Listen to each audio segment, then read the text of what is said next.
RTGA, mieux qu'une chaîne, un monde.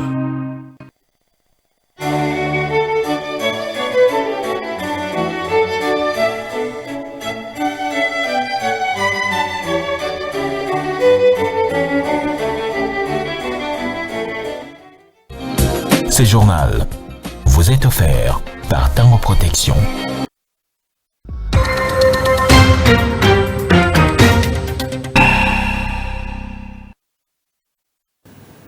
Nouveau journal sur la RTGA, mesdames, messieurs, bienvenue à cette session d'information qui s'ouvre par cette information. Les dirigeants du monde entier se réunissent au siège des Nations Unies à New York pour le rendez-vous diplomatique annuel.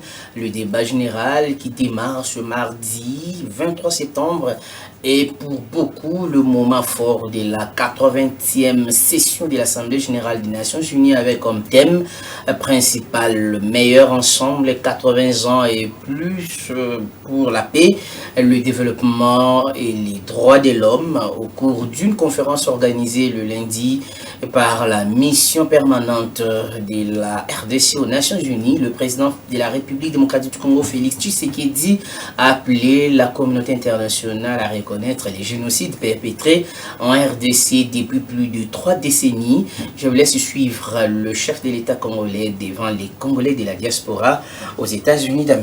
Suivez.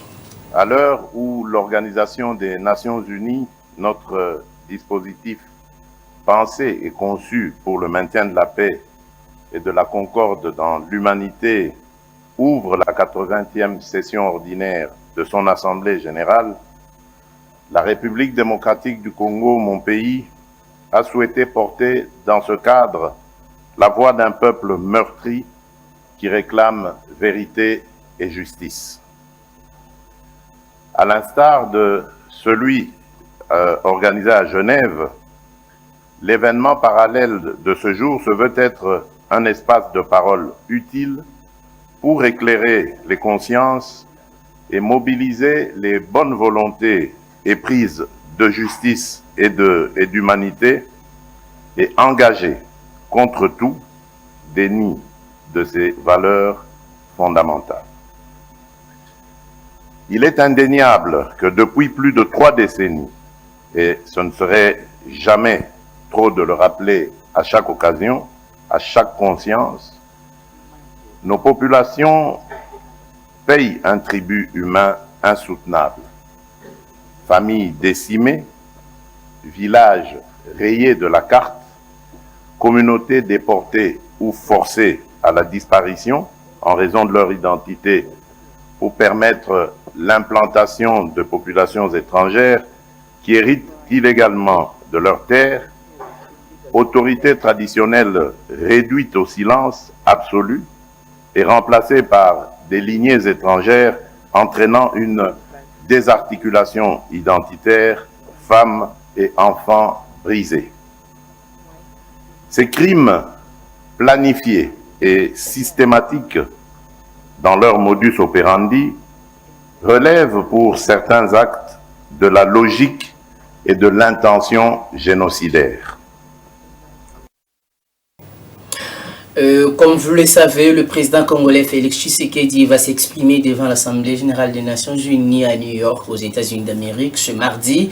Maître Moïse Pika, analyste politique, pense que c'est une bonne occasion pour le chef de l'État de dévoiler son bilan élogié à la tête de la RDC, surtout en ce qui concerne la situation de la guerre d'agression dans la partie est du pays. Maître Moïse Pika soutient que grâce au leadership de Félix Tshisekedi, les Congolais dans son ensemble fournit des efforts pour la fin de cette guerre. Il est au micro de Yannick Bilam.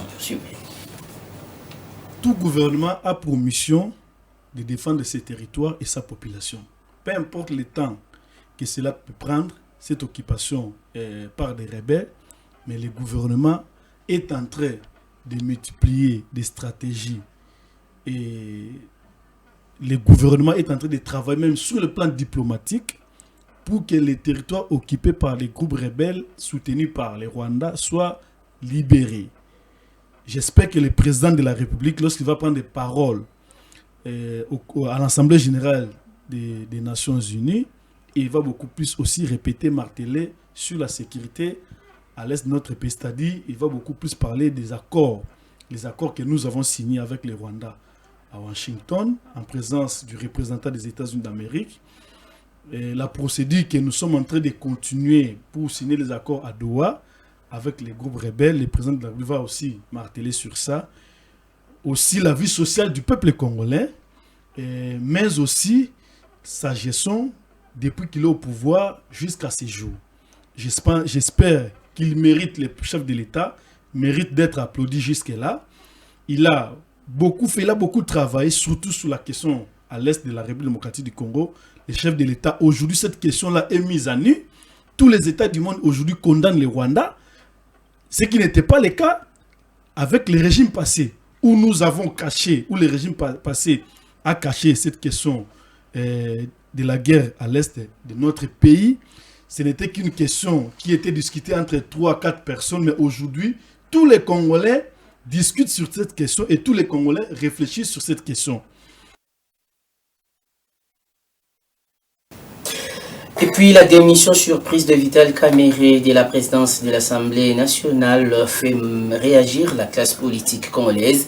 Le président de la République, Félix Tshisekedi, principal allié de Vital Kamerhe dans l'Union sacrée, a tenu à clarifier sa position. J'ai appris comme vous la démission de Vital Kamerhe. Je suis certes le garant du bon fonctionnement des institutions, mais ce qui m'importe est la stabilité, a-t-il déclaré, mettant en avant la nécessité d'éviter toute crise institutionnelle. Suivez cet extrait du chef de l'État, choisi par David Fidel Luzolo Kubanza.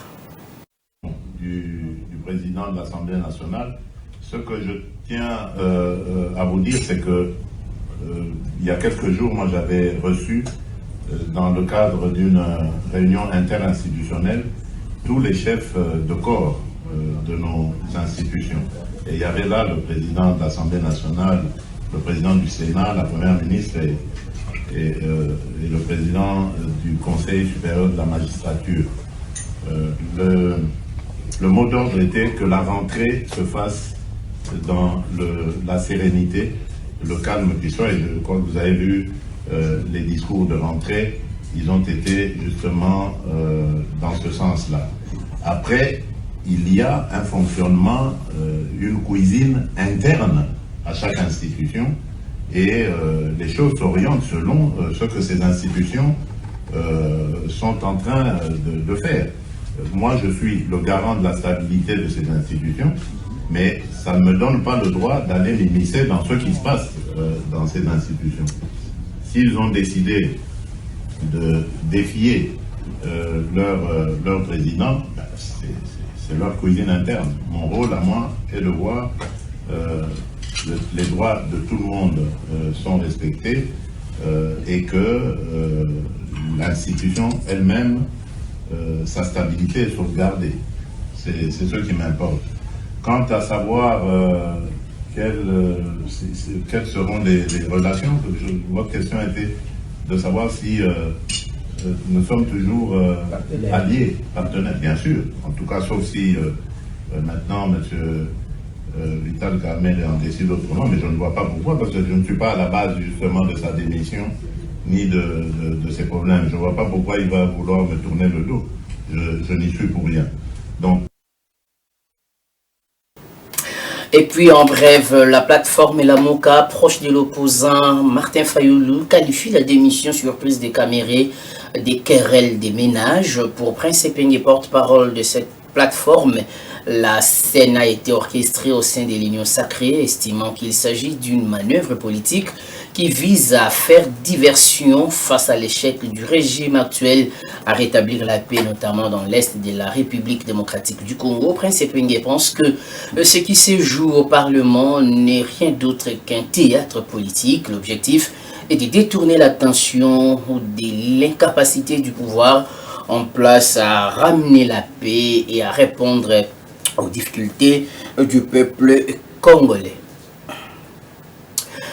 Et la démission surprise de Vital Kamerhe au poste du président de l'Assemblée nationale est commentée en tout cas de diverses manières par l'ensemble de la classe politique congolaise.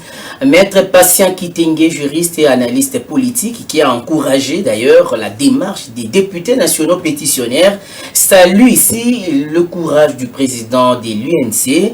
Pour Maître Patient Kitenge, plusieurs dossiers intéressants n'ont pas été traités pendant le règne de Caméré à la tête de la Chambre basse du Parlement.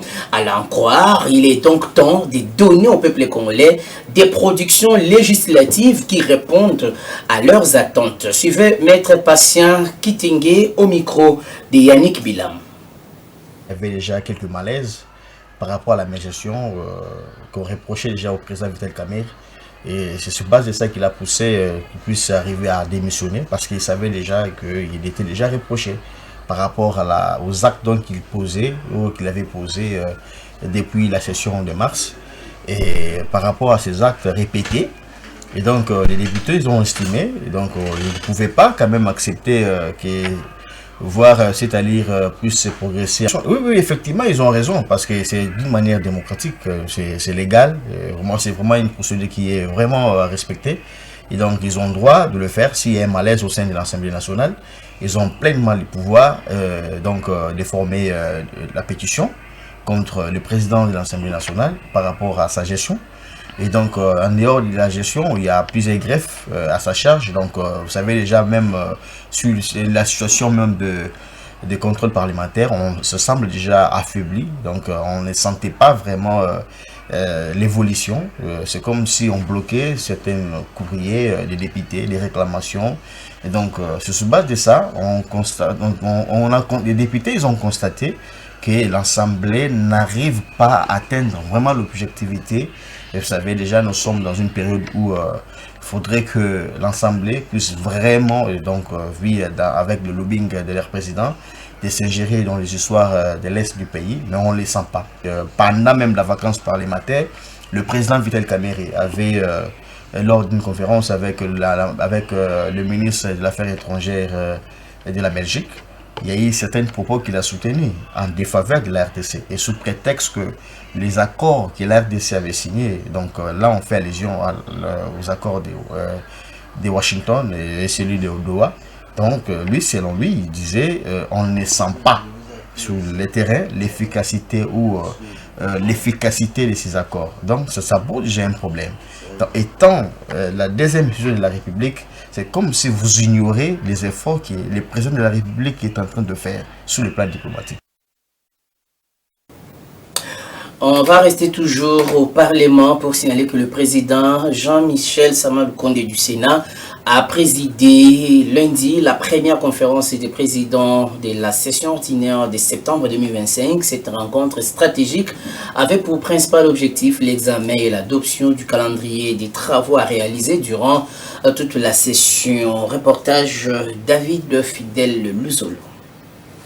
C'est pour examiner le calendrier des matières de la session de septembre 2025 que le président du Sénat, Jean-Michel Sama Lukonde Kyenge, a présidé la première conférence des présidents de la session ordinaire de septembre 2025. Cette rencontre stratégique avait pour principal objectif l'examen et l'adoption du calendrier des travaux à réaliser durant toute la session. À l'issue de la réunion, la rapporteure Nefertiti Ngoudianza a confirmé que les préparatifs avancent bien et que la première plénière de cette session sera convoquée incessamment. Ce qu'il faut retenir, c'est que nous venons de tenir notre première conférence des présidents pour examiner le calendrier des travaux. Nous voulons informer la population que le Sénat est prêt pour entamer ces travaux, a déclaré la sénatrice et rapporteure du Sénat Nefertiti Ngoudianza Bayokisa Kisula. Nous sommes en train de nous préparer pour le lancement de notre plénière, la première plénière qui aura lieu incessamment en tout cas, et nous voudrions que la population puisse savoir que le Sénat est prêt pour l'entame de ces travaux. Cette session parlementaire est particulièrement attendue car elle portera notamment sur l'examen du projet de loi des finances pour l'exercice 2026. Outre l'examen de la loi des finances 2026, la session examinera aussi d'autres matières importantes. Et puis, la première ministre Judith Suminwa a reçu lundi une délégation du groupe de la Banque africaine de développement conduite par Léandre Bassol, directeur général de la BAD pour l'Afrique centrale. Cette rencontre s'inscrit dans le cadre d'une mission de dialogue de haut niveau qui vise à évaluer l'état d'avancement des projets financés par la BAD en République démocratique du Congo et à définir les nouvelles priorités des coopérations. David Fidel-Uzolo pour plus de précisions.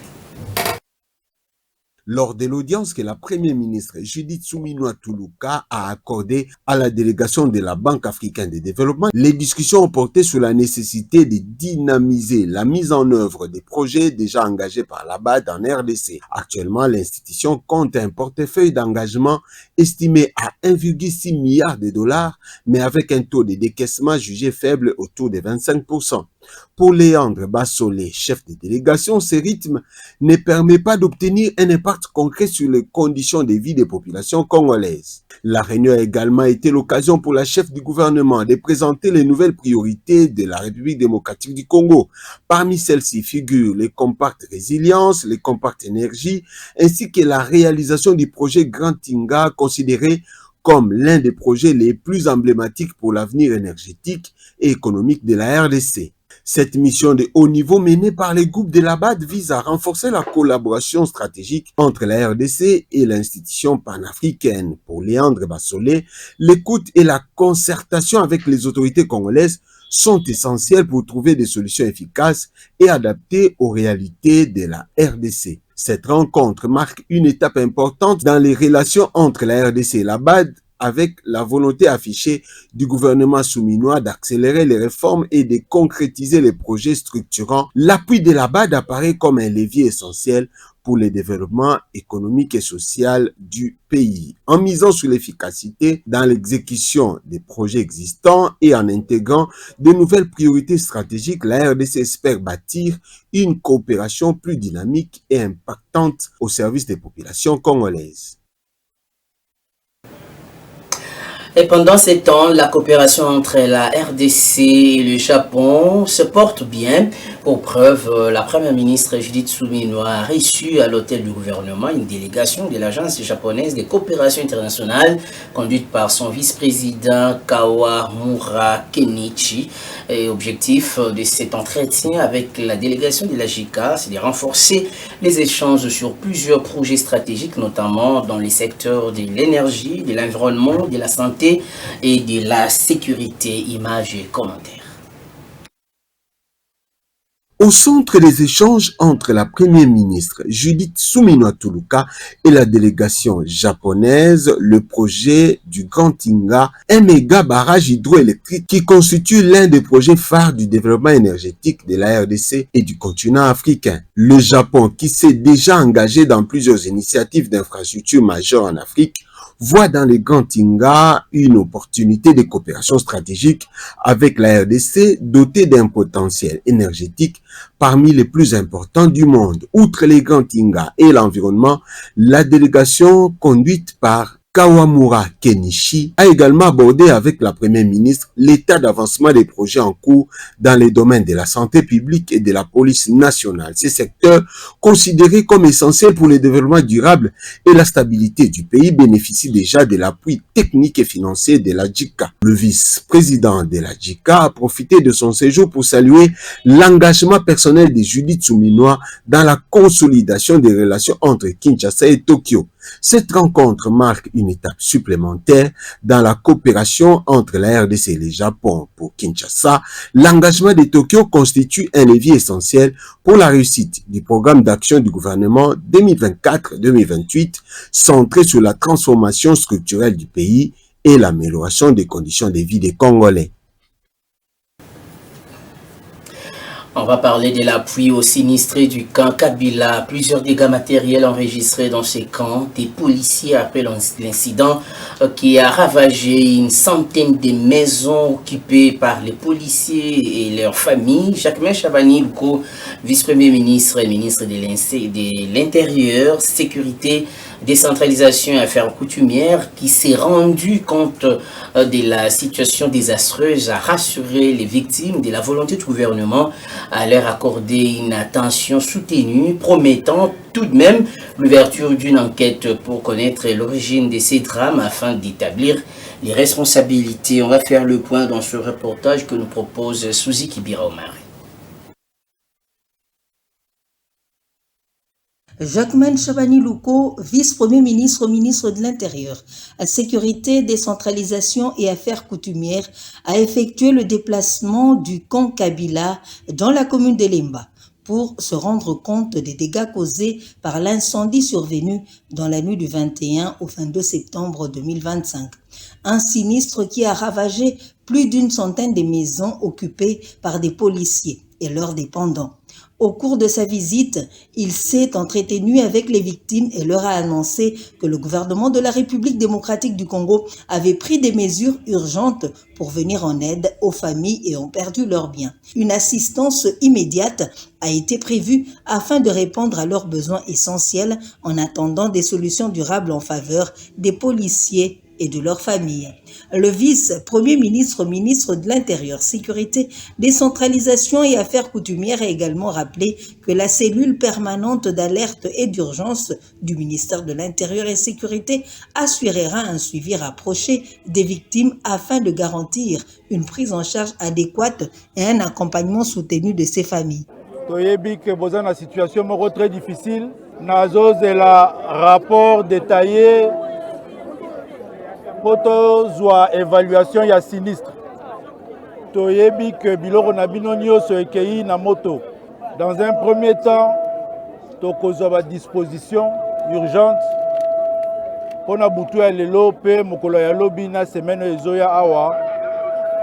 Topesa bino minimum ya survie. Le service de gestion et d'entretien des infrastructures, en particulier la section en charge des comptes de la police nationale congolaise, ainsi que la cellule et d'autres structures se sont mobilisés pour remettre aux familles des sinistrés des biens des premières nécessités. Par ailleurs, des enquêtes sont en cours pour déterminer l'origine de l'incendie et établir les responsabilités dans ce désastre. Il n'y a donc pas de blocage dans l'acheminement des matériels de construction de la route Kananga-Kalambambouji entre la province et les transporteurs des matériels. Voilà la réponse du directeur général des recettes du Kasaï central face aux propos du transporteur des bitumes en provenance de Lubumbashi lors de leur arrivée au poste de péage de Mukamba.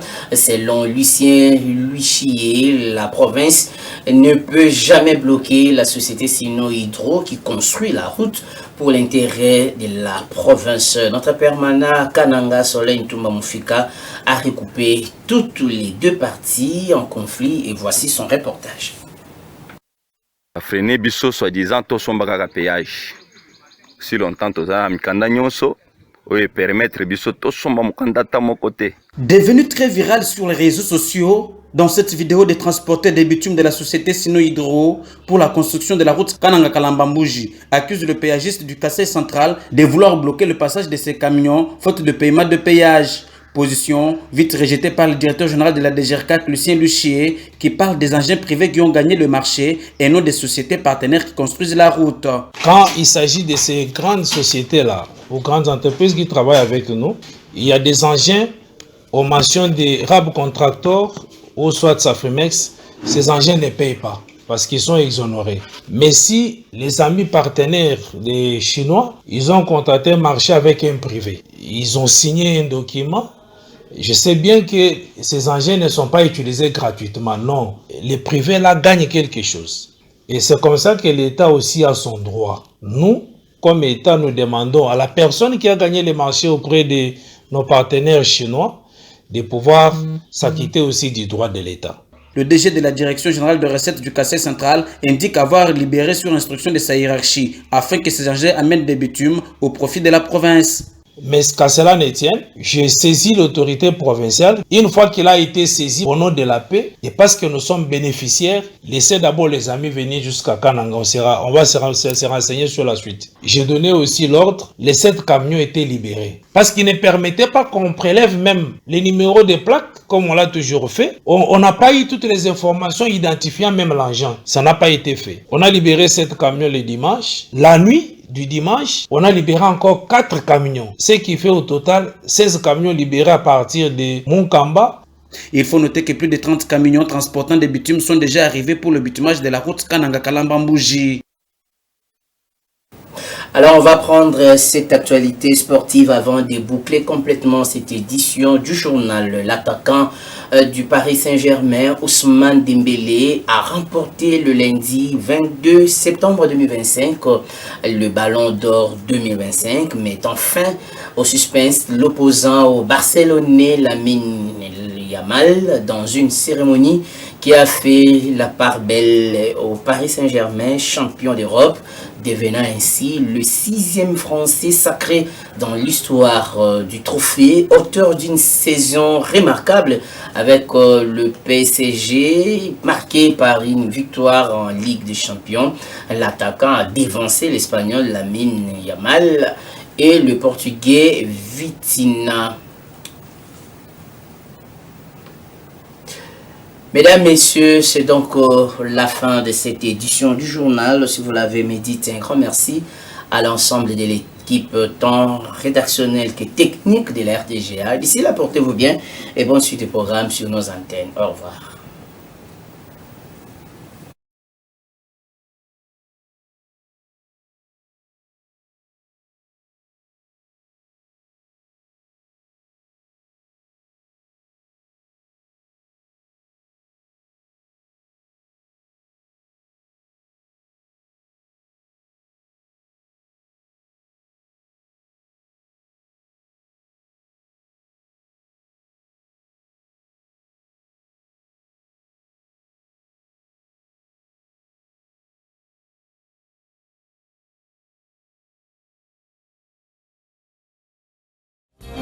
Ce journal vous a été offert par Tango Protection.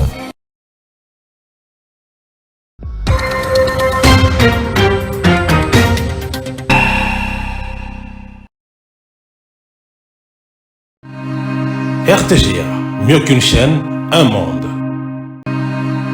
RTGA, mieux qu'une chaîne, un monde.